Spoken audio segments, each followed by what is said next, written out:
सर्वबाधा प्रशमनं त्रैलोक्यस्याखिलेश्वरी एवमेव तया कार्यं मस्मद्वैरिविनाशनं। जय माँ दुर्गतिहारिणी पतितपावनी विश्वजननी जय दुर्गा। आज विरजा पंजिका अनुजाई आश्विन मास 22 दिन अक्टोबर 8 तारीख मंगलवार आम जानिबा आजिर द्वादश राशिर सामान्य राशिफल सहित एक सुंदर छोट वास्तु टिप्सटे। ता पूर्वर आपण मानकर चैनल आरके वास्तु उपचार चैनल को जदि आपण सब्सक्राइब करि नाहांती ताहले सब्सक्राइब कर दियंतु। आपण प्रियजन मानक मध्य शेयर करंतु, लाइक करंतु, कमेंट माध्यम जनांतु आपण को ए आरके वास्तु उपचार रे जाउथबा सामान्य टिप्स केमिति लागुछि।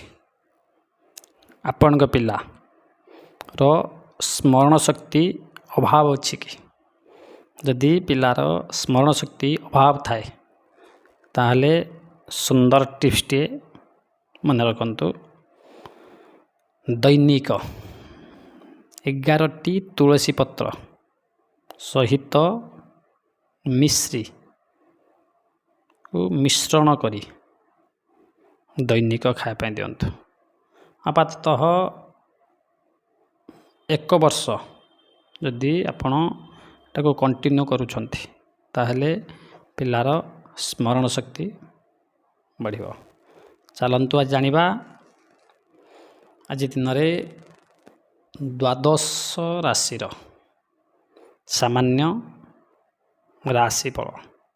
प्रथम राशिचक्रर प्रथम राशि मेष राशि। मेष राशि व्यक्ति विशेष मान कार्य नष्ट जोग अच्छी। द्वितीय राशि वृष राशि। वृष राशि व्यक्ति विशेष मान आज घात चंद्र। तृतीय राशि मिथुन राशि। मिथुन राशि व्यक्ति स्वभाव मान आज हिंसा द्वेष प्रकट करेंगे। कर्कट राशि व्यक्ति विशेष मान आज अच्छी कपटता। चलतु पंचम राशि। पंचम राशि चक्र सिंह राशि। सिंह राशि व्यक्ति विशेष मान आज अच्छी प्रीतिहानि जोग। षष्ठ राशि कन्या राशि। कन्या राशि व्यक्ति विशेष मान आज अच्छी निर्भीकता। सप्तम राशि तुला राशि। तुला राशि व्यक्ति विशेष मान पराश्रित जोग अच्छी। अष्टम राशि बिच्छा राशि। बिच्छा राशि व्यक्ति विशेष मान आज प्रसन्नता जोग रोची। धनुराशि व्यक्ति विशेष मान आज कार्य हानि जोग रोची। मकर राशि व्यक्ति विशेष मान आज प्रसन्नता जोग रही। कुंभ राशि व्यक्ति विशेष मान आज कार्य सिद्धि जोग अच्छी। सर्वशेष मीन राशि। मीन राशि व्यक्ति विशेष मान आज अतिथि अभ्यर्थना सेवा जोग रही। आमर माँ भगवती पंचम दिवसीय पूजारे